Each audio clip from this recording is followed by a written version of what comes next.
Welcome back to The Disturbing Real, the podcast where we dive into cinema's most challenging, provocative, and psychologically confronting films.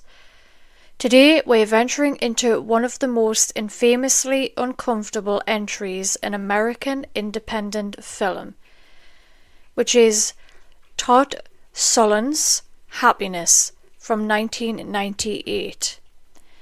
A film with a seemingly gentle title wrapped around one of the most brutally honest and confrontational portraits of suburban loneliness, moral decay, and the darker edges of the human psychology.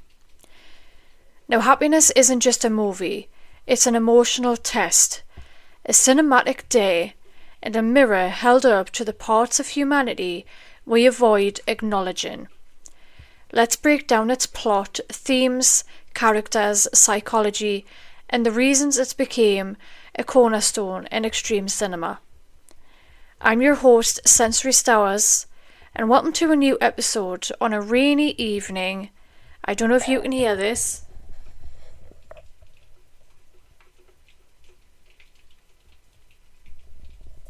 It's very nostalgic.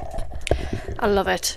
I love rainy nights like this when I get to sit and talk about extreme cinema. It's very comforting in a way. But we're first going to move on to the plot summary. Happiness follows three sisters, Joy, Trish, and Helen, and the interconnected lives of those around them. Each character is searching for connection, fulfillment, or escape, but they seek it in profoundly flawed and often disturbing ways. I would like to thank the individual who responded to my Instagram story asking what movies I should talk about next, and they recommended Happiness. So if you're listening right now, thank you for giving me this episode to talk about. I have spoken about this briefly before on my Too Extreme for Mainstream podcast and YouTube channel. So if you haven't heard that one, please go over and watch that one or listen to it, whatever your heart's desire. But we're going to move on to the key plot threads. So we have Joy, the eternally optimistic and naive sister, stumbles through life and relationships, always convinced she can fix people, while never reckoning with her own loneliness. Then we have Helen, a successful writer, feels empty despite her fame. She becomes entangled in the fantasies of a disturbing and obsessive neighbour. Trish, the seemingly stable suburban mother, is unaware that her husband Bill is harbouring violent sexual urges towards children. Bill Maplewood, a therapist and father, becomes the film's most controversial figure as he sexually abuses his son's friend and grapples with his compulsions. The film weaves these threads together into a tapestry of discomfort, a kind of emotional, horror where every character is stripped bare. Now, the director, Todd Solondz, has always pushed boundaries, but Happiness was his cinematic shockwave. Solondz' goals with this film include, number one, expose the hypocrisy of American suburban life. Solondz shows how people cling to polished surfaces while hiding rot beneath. No character is purely good or purely evil. Number two, challenge audiences to sit with discomfort. Instead of sanitizing taboo topics, he forces viewers to confront them head-on, without sensationalizing or moralizing. And number three, humanize the monstrous without condoning it. Solondz explores difficult psychological terrain. Even Bill, one of cinema's most hated characters, is shown not as a movie monster, but as a disturbingly real human being. And number 4, critique the performative nature of happiness. Every character is chasing happiness, but often in ways that guarantee their own emotional destruction. Although happiness is not gory or visually graphic, it is considered extreme due to its emotional intensity and taboo subject matter. Now, reasons for its significance is number 1, it tackles pedophilia, sexual obsession, and psychological perversion in a blunt, unfiltered manner. Number 2, it avoids moral safety nets. There are no disclaimers, no clear heroes, and no confronting and comforting resolutions, I should say. Now, number 3, it challenged censorship.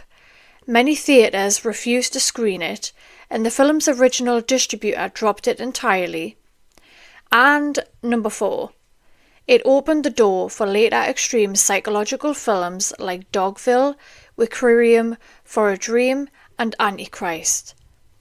Extreme cinema is often associated with brutality, but happiness shows the other side: psychological extremity, moral complexity, and emotional violence.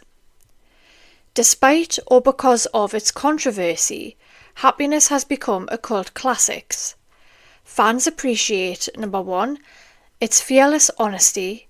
Few films dare show humanity this raw. Number 2, the dark humour. Solondz uses comedy not to soften the horror, but to highlight the absurdity of human dysfunction. Number 3, its psychological insight. Each character represents a different form of loneliness or denial. And number 4, the performances. Every actor commits fully to their unsettling role. The film attracts viewers who are drawn to cinema that leaves emotional scars, art that challenges rather than confronts. Now, each character is a case study in dysfunctional coping, repression, and unchecked desire. Helen, the emptiness of perceived success. Now, Helen's public persona contradicts her internal void. She's adored for her writing but feels hollow. Her fascination with disturbing fan letters exposes her yearning to feel something, even fear. Now, Joy, the saviour complex. Joy believes she's morally superior because she helps people. But she constantly chooses relationships where she can play rescuer, reinforcing her own denial and codependency. Alan, the obsessive outsider. Alan's compulsion or compulsive masturbation calls and fixation on Helen stem from extreme loneliness and social anxiety.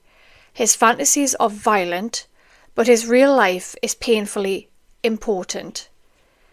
He's trapped between desire and fear. Now, Trish, the willful denier. Trish builds an image of the perfect suburban family.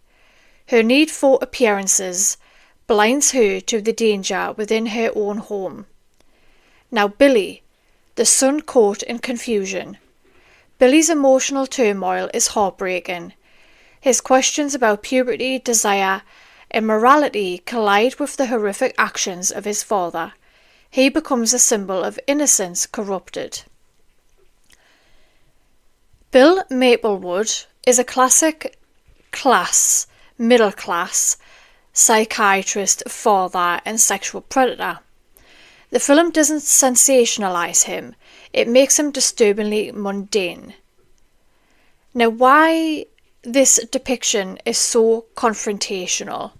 Number 1, he isn't portrayed as a cartoonish monster. He's calm, polite, and blends into society. Number 2, he understands that his desires are wrong but cannot control them. Number 3, his scenes with his son are deeply upsetting because they combine parental affection with underlying tension. And number 4, the emotional harm he causes is depicted quietly, realistically, and without melodrama. The film challenges the confronting idea that predators are obvious villains. Instead, Bill could be anybody: a neighbour, a father, a respected professional. This realism is what makes the film so disturbing. Now, the actor's commitment and why it adds to the discomfort. The cast's sincerity elevates the horror. Dylan Baker's performance as Bill is unsettling because he plays him with restraint, not as a snarling predator, but as a soft-spoken, conflicted man. This realism enhances the film's shock factor.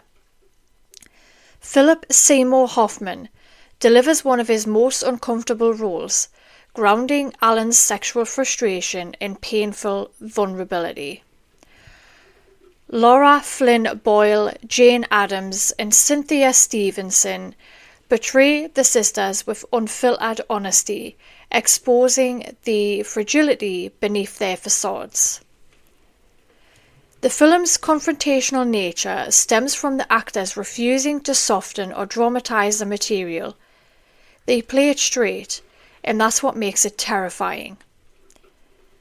Happiness is not a film you simply watch. It's a film you endure.